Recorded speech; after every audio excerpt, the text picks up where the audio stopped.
The most powerful shift in a woman's life doesn't come when she learns how to control others. It comes when she no longer needs to. This is not about becoming harder. It's about becoming clearer. A smart woman doesn't fight to prove herself. She simply is.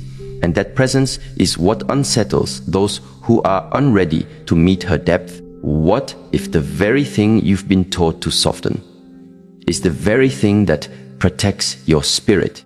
What if your clarity isn't intimidating? It's just incompatible with confusion. This is not a talk about men versus women. It's a journey into alignment. And what naturally falls away when you rise into it? The signs you are becoming a smart woman are not always loud. They often feel like quiet exits, peaceful boundaries, and intuitive redirection. And to a weak man, this clarity feels like rejection. But to your higher self, it feels like homecoming. Let's begin this journey inward, not with fear, but with reverence for the wisdom that grows in silence. There comes a time in a woman's journey when she no longer seeks to conquer the world outside, but instead to master the one within. In that quiet turning inward, something remarkable happens. She begins to observe herself, not with judgment, but with deep curiosity. She watches her reactions, the speed of her breath, the tension in her shoulders when a conversation goes sideways. She notices the way her emotions rise and fall like tides, how her voice quickens when she feels unseen, and how silence starts to feel more powerful than words. This is not weakness. This is the birth of inner stillness. To the outside world, this stillness may appear passive. To those who are untrained in self-awareness, it may seem cold. But to the wise, it is the most refined form of strength. Inner stillness is not about suppressing emotion. It is about becoming so familiar with your emotional world that nothing can hijack it without your permission.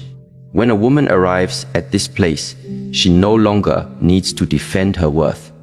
She doesn't argue when misunderstood. She does not chase to clarify her intentions.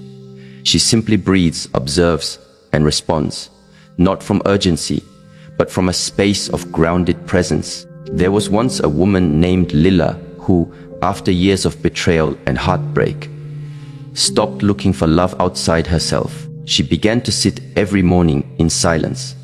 At first, her mind raced with old dialogues, conversations she wished had gone differently, apologies she never received, people she thought she needed to win back.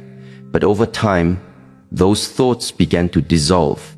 In their place came something much quieter and much more stable, a sense of knowing. She began to trust the sound of her own breath more than the opinions of others. She no longer reacted when her ex sent her cold messages. She no longer explained her solitude to friends who questioned it. She became still. Not because she didn't care, but because she had finally come to care for the right things. You see, weak men do not fear loudness. They fear stillness. Because in stillness, there is no handle to grab, no string to pull, no wound to exploit. A woman who has anchored herself in calm cannot be seduced by drama. She no longer confuses excitement with love, nor chaos with passion. This disturbs those who survive by destabilizing others. And so, her calm becomes her shield.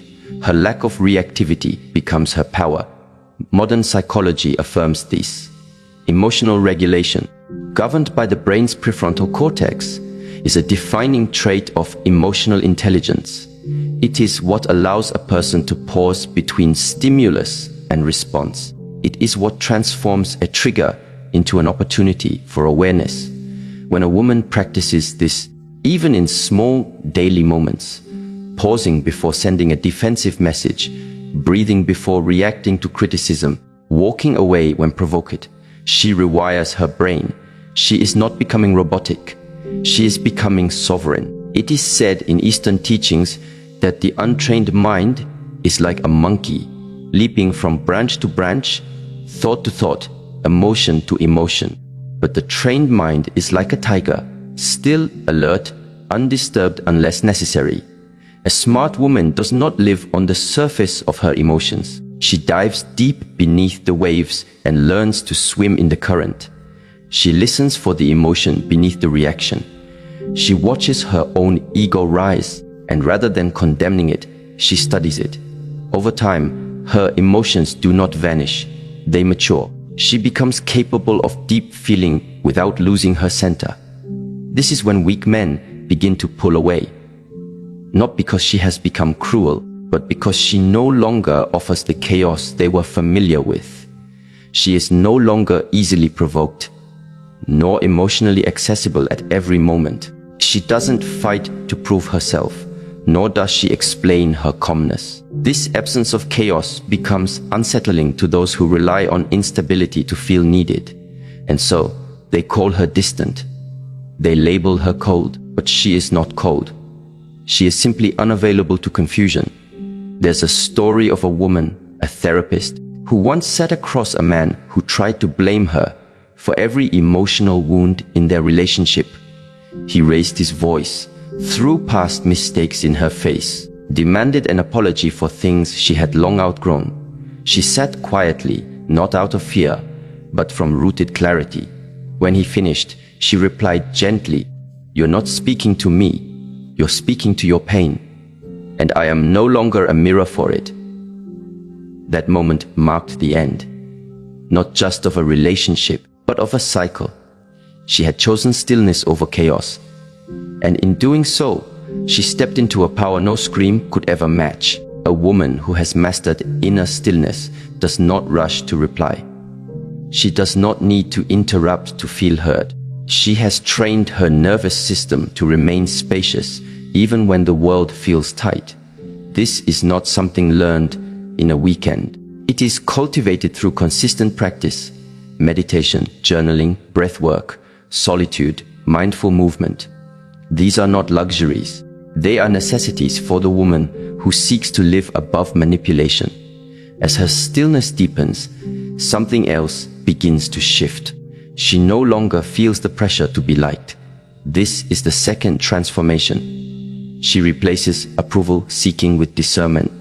She stops asking, "Do they like me?" and begins to ask, "Do they align with me?" This one change collapses decades of emotional struggle.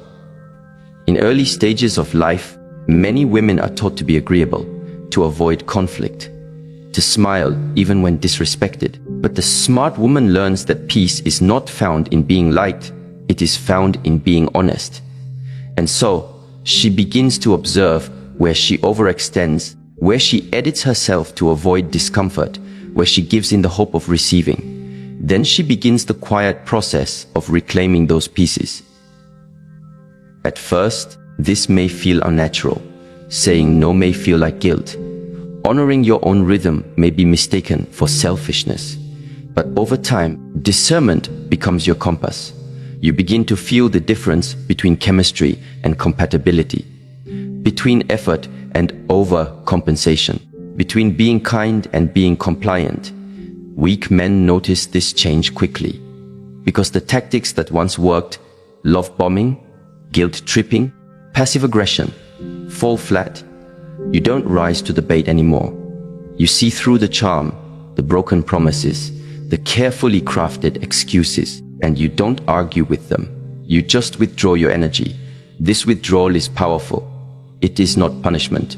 It is preservation. And yet, to the fragile ego, it feels like abandonment. Because weak men do not see boundaries as clarity. They see them as rejection. But the smart woman no longer shrinks to make others feel tall. She does not bend herself into palatable shapes to keep the peace. She does not perform kindness to maintain approval. She lives in truth. And if that truth causes distance, she allows the distance. There was once a woman named Zara who was always the fixer. In every friendship, every relationship, she gave more than she received. She thought love was measured by sacrifice. Until one day, exhausted and unseen, she stopped. She didn't announce it. She just started saying no. She began to speak slower, to choose her words more carefully.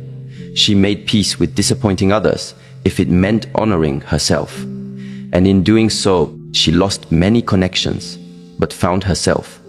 This process of discernment is not about arrogance. It is about alignment.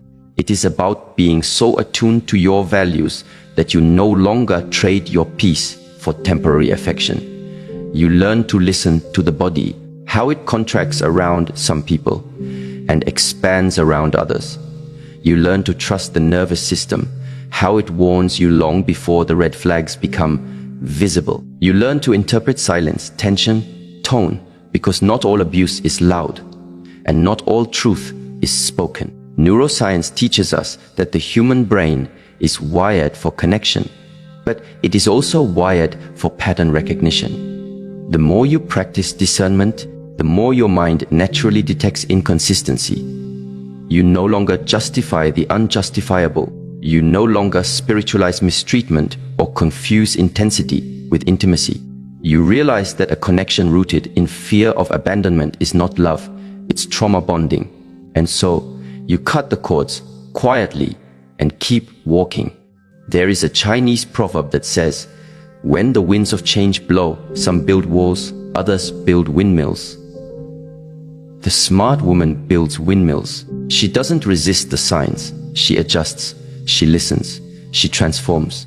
She trusts that those who are meant to walk with her will not be threatened by her truth. And those who are will fall away, not because she pushed them, but because they were never walking on solid ground to begin with. Approval seeking is exhausting because it requires you to abandon yourself repeatedly. Discernment, on the other hand, is quiet. It allows you to move in integrity, to give without agenda, to love without expectation, and to walk away without resentment. This is not detachment. This is maturity. And so, when a woman stops needing to be liked, she starts becoming respected. Weak men who rely on compliance to feel superior cannot digest this shift. They push back. They call her difficult, too much, unreasonable, but she knows better. She has learned the difference between criticism and projection. She understands that not every opinion deserves her engagement. She is no longer a mirror for their unresolved wounds. In time, she becomes fluent in her own energy. She moves through life with a sense of quiet confidence. She speaks less, but her words carry weight. She doesn't chase closure. It arrives within. She doesn't fear being alone. She reveres it. And this evolution, this quiet uprising, is what truly intimidates those who depend on her disempowerment. This is not rebellion. This is remembering. It is the return to original wholeness, long buried under conditioning, comparison, and codependency. And once remembered, it cannot be undone. The smart woman walks with a different rhythm. She no longer looks outside for direction. She moves from within. And with every step, she becomes less understandable to those who once controlled her, but more recognizable to her own soul. Theirs is a silent turning point in every woman's life when she begins to sense the weight of her own energy. Not just her moods or thoughts, but the unseen presence she carries when she walks into a room, when she sits in stillness, when she enters into conversation. She begins to notice that her presence has impact, not because of what she says, but because of what she allows, what she tolerates, and what she silently withdraws from. She realizes that not every environment supports her peace. Not every voice deserves her attention, and not every invitation requires a response. This is when energy awareness becomes her compass. At this level, her perception sharpens. She no longer needs a long list of reasons to know something feels wrong. She feels it. The way someone's tone, though polite, carries manipulation. The way a compliment comes wrapped in control.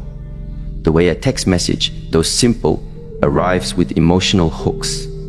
Others may call her sensitive, but she is not. She is simply awake, awake to the currency of life, energy.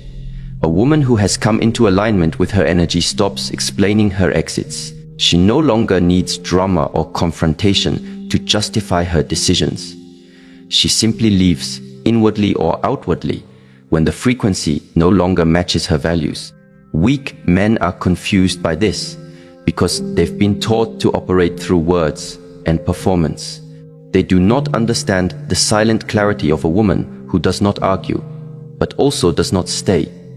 Consider a woman named Yasmin. She had spent years in relationships where her intuition was dismissed as paranoia. Every time she voiced her discomfort, she was told she was overthinking, and so she learned to suppress. But over time, her body began to speak louder. Fatigue, anxiety, a knot in her stomach every time she ignored her gut. One day, after a particularly draining dinner with someone who smiled with their mouth, but not their eyes, she didn't argue. She didn't explain. She simply excused herself, went home, and decided she would never betray that feeling again. That night, she didn't just walk away from a person. She walked toward her own energy. What many don't realize is that energy doesn't lie. It carries memory, intention, and truth in a way that words never fully can. The woman who learns to track her energy, when it rises, when it drops, when it feels violated, gains a power that no external validation can replace. She learns to protect her peace not out of fear, but out of reverence, not because she thinks she's better, but because she finally believes she's worthy. Eastern philosophy teaches that everything in life is ki, life force, energy in motion. The way you sit, the way you speak, the way you feel after being in someone's presence. It all affects your life force. When you allow your energy to be siphoned in toxic spaces, you are not just losing time, you are losing vitality. This is why energy awareness is not a luxury. It is survival. It is wisdom. The smart woman recognizes that boundaries are not walls. They are energy management tools. She no longer places herself in environments that leave her emotionally bankrupt. She becomes selective, not out of pride, but from knowing what it costs her when she is not. And this selectiveness is misunderstood by those who benefited from her previous exhaustion. They may accuse her of being selfish. But she is not selfish. She is learning to be whole. This whole making process cannot be explained to everyone. Some people are committed to misunderstanding you because they only knew you in your fractured form. When you begin to shift, when you protect your time, your sleep, your emotional bandwidth, they feel the loss of control, not because you harmed them, but because they no longer have access to the version of you that neglected herself for their comfort. In the past, this woman may have felt obligated to explain her decisions, to soothe others when she changed to justify her peace, but not anymore. Now, she lets the silence speak for her. She lets her absence speak where words would only invite arguments. And this clarity, this clean, energetic break is more intimidating than any confrontation. This is the kind of woman who walks into a room and changes its temperature. Not because of her looks or her status, but because of her energy. She is not interested in proving anything. She is tuned in to how she feels and how those around her make her feel. If she leaves early, it's not because she's moody, it's because she's mindful. If she speaks less, it's not because she lacks opinions, it's because she respects the space her words will occupy. Weak men often see this energy awareness as aloofness. They can't grasp why their old strategies no longer work. They try flattery, guilt, even silence. But she does not respond, not out of arrogance, but because she is no longer performing. She no longer dances for attention. She no longer bargains with her energy. And this, more than anything else, marks her transformation. From this foundation of energy sovereignty, another inner mastery begins to bloom. Emotional discipline, the kind of discipline that no one applauds because it happens silently. The discipline to feel triggered and choose not to react. The discipline to cry and still remain anchored. The discipline to witness your own pain and not hand it to someone else to fix. This is not emotional suppression. It is emotional mastery. To the outside world, it may seem like this woman feels less, but that is a misunderstanding. She feels deeply, perhaps more deeply than she ever has before. The difference now is that she no longer lets her emotions drive her decisions. She allows them to visit, but not to lead. She acknowledges them without becoming them. There was a time when she may have responded to every slight, every criticism, every dismissal. But now she chooses, not out of indifference, but out of intelligence. Emotional discipline is not a performance, it's an internal pact. It says, I will not allow my peace to be auctioned off to every passing mood or person. Imagine a woman named Claire. She was once fiery, reactive, easily pulled into arguments. She thought being emotional was being authentic, and while her feelings were valid, they often left her drained, misunderstood, and regretful. One day, after yet another emotional spiral triggered by a partner's coldness, she made a decision. She would no longer respond to provoke. She would no longer match instability with instability. She began to pause, to breathe, to journal before speaking, to pray instead of text, to walk away before exploding. Over time, her nervous system recalibrated, and so did her relationships. What once provoked her now passed through her like wind. This kind of transformation is not dramatic. It's subtle, but it is unmistakable. People notice that she no longer argues in circles, that she no longer escalates tension, that she no longer explains herself when the energy is already misaligned. Some call it growth. Others, who relied on her chaos, call it distance. But to her, it is freedom. Scientific studies show that the brain's prefrontal cortex, the area responsible for decision-making and impulse control, strengthens with practices like mindfulness and self-reflection. This means that emotional discipline is not a fixed trait, it's a trainable skill. Every time a woman chooses to pause, to breathe, to observe before reacting, she is literally rewiring her brain. She is creating space between impulse and action. And in that space, her power is born. This power is not loud. It does not scream to be seen. It simply cannot be moved without conscious choice. That is why it confuses weak men, those who once manipulated through urgency, guilt, or anger. They find no entry point. She does not collapse into apology when misunderstood. She does not chase clarity from someone who prefers confusion. She does not raise her voice to be heard. Instead, she listens deeply, speaks slowly, and exits quietly. Emotional discipline also means choosing who you share your emotions with. Not every tear is meant to be seen. Not every wound is meant to be explained. The smart woman learns to discern emotional intimacy from emotional exposure. She no longer bleeds in front of those who weaponize her softness. She chooses safe spaces, and if they don't exist, she becomes one for herself. This is not about becoming hard. It's about becoming responsible. Responsible for how you show up, for the impact of your words, for the ripples of your emotions. The woman who once blamed projects less. The woman who once feared abandonment clings less. The woman who once needed answers trusts timing more. In every interaction, she now asks herself, am I responding from love or from fear? From ego or from presence? And when the answer is unclear, she waits. Waiting is a form of strength too. In the waiting, she allows emotions to settle, clarity to rise, and truth to reveal itself without force. She begins to value peace over victory, understanding over winning, connection over control. This shift changes everything. Conversations become deeper. Conflicts become less reactive.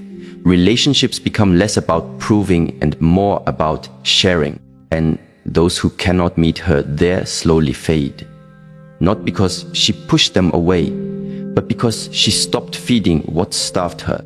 This emotional discipline also teaches her something radical. She is not responsible for how others receive her boundaries, her silence, or her growth.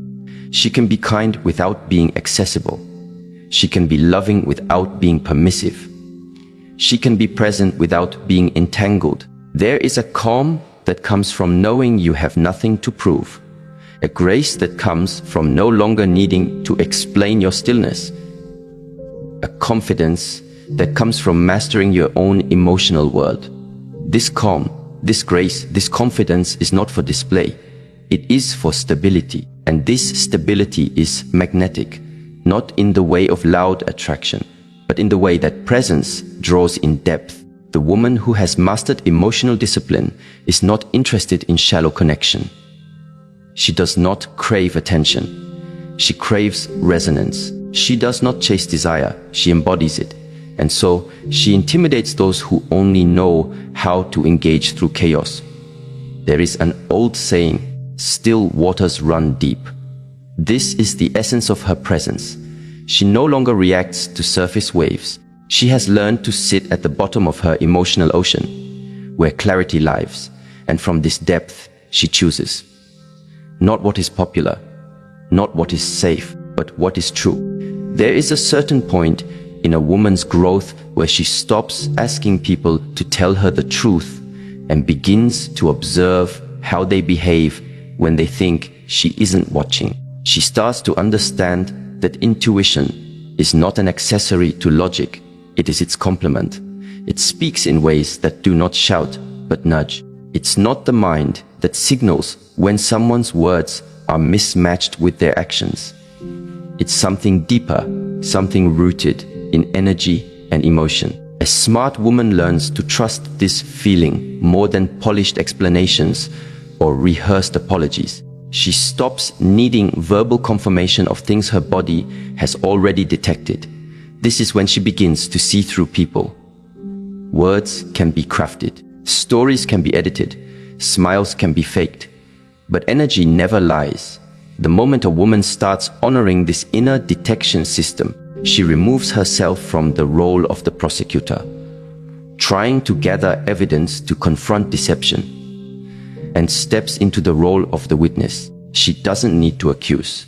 She simply pays attention. Weak men are unnerved by this because they rely on confusion to maintain control. But when their contradictions are met with silence instead of debate, with observation instead of reaction, their tactics dissolve. Not because the woman became aggressive, but because she became attuned. Imagine a woman named Sophia. She had always been someone who gave people the benefit of the doubt. She believed in hearing every side, giving second chances, allowing people to explain. But time and again, she found herself betrayed by the very people she was trying to understand. Until one day, after a quiet evening dinner where her partner's words were loving but his eyes kept drifting elsewhere, she felt it. Not fear, not anger, just clarity. Something in her said, "This energy doesn't match the words." She didn't start a fight. She didn't demand answers.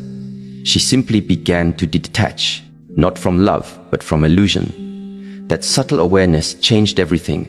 Within weeks, the truth came out without effort. But by then, Sophia had already moved on emotionally. She didn't need closure. She had truth. A woman's intuition is often ridiculed or dismissed because it cannot always be quantified. But emotional intelligence is not just about reading what is said, it's about sensing what is withheld. It's the space between the words, the pause before the answer, the energy that enters a room before a person speaks. Intuitive women know these things, not because they're magical, but because they've spent years observing human behavior, listening deeply, and paying attention to the shifts in themselves when something feels off. They've sat in silence long enough to know when something in their spirit tightens, even if their logic says it's fine. There is a term in neuroscience called interoception. It refers to the brain's ability to perceive internal bodily states, Women who have cultivated emotional presence develop a heightened sense of interoception. They can feel when their stomach clenches, when their breath shortens, when their chest feels heavy. They recognize these signals as messages, not inconveniences. They no longer gaslight themselves with statements like, "Maybe I'm just overthinking," or "I don't want to make a big deal out of nothing." Because they've learned energy doesn't lie. This clarity doesn't mean she becomes cynical. On the contrary, she becomes more compassionate, because she knows what it feels like to ignore her own knowing, to abandon herself in pursuit of external validation.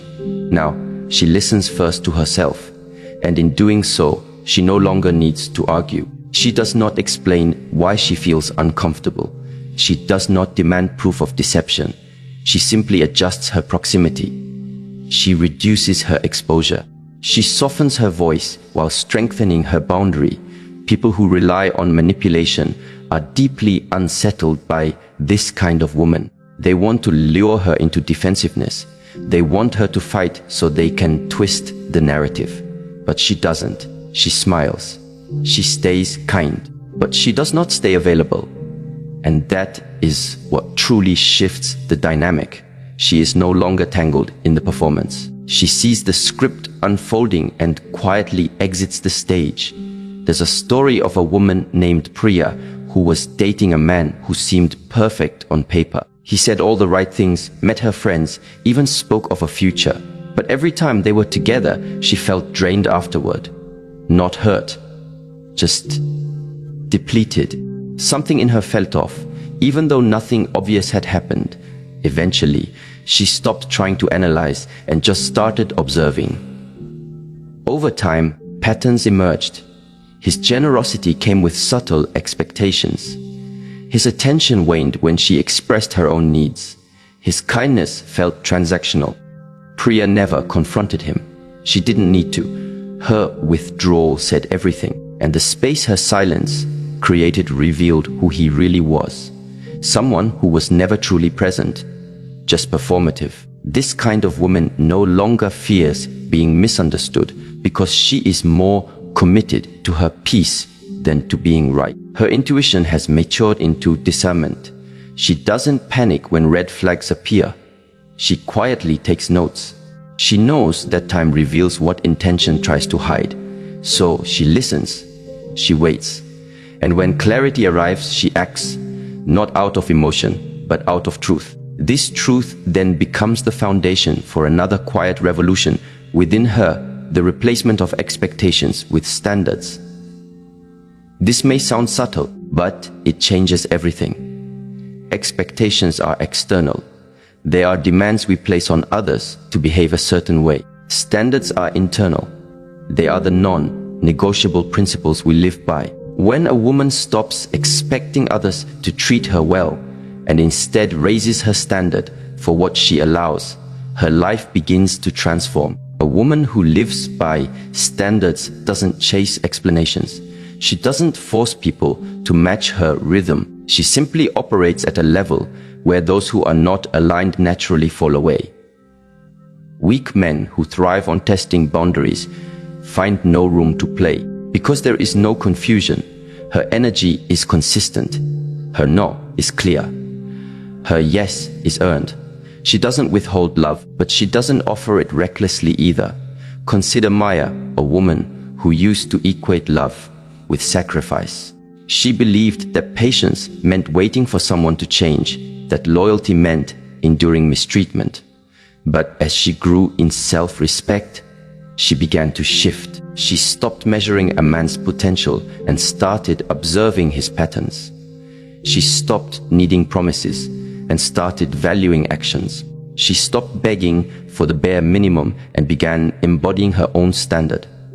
And in doing so, she stopped attracting men who needed saving and started encountering men who were already self-led. Standards don't require announcements. You don't need to post them or preach them. They are felt. They are evident in how you carry yourself, how you speak, how you respond when disrespected. When your standard is integrity, you don't entertain inconsistency. When your standard is respect, you don't stay in situations where you have to repeatedly ask for it. And when your standard is peace, chaos no longer feels like love. This shift is terrifying for some, because for a long time, many women have been conditioned to shrink, to adjust, to mold themselves around others. But a woman with standards is immovable, not inflexible, but rooted. She doesn't need to be aggressive or loud. Her energy says everything. This is who I am. This is what I allow. This is what I won't. And because her life is no longer dictated by external expectation, she is free. Free to walk away without drama. Free to love without attachment. Free to say no without guilt. This freedom isn't about being alone. It's about knowing that no matter who comes or goes, she will remain in integrity with herself.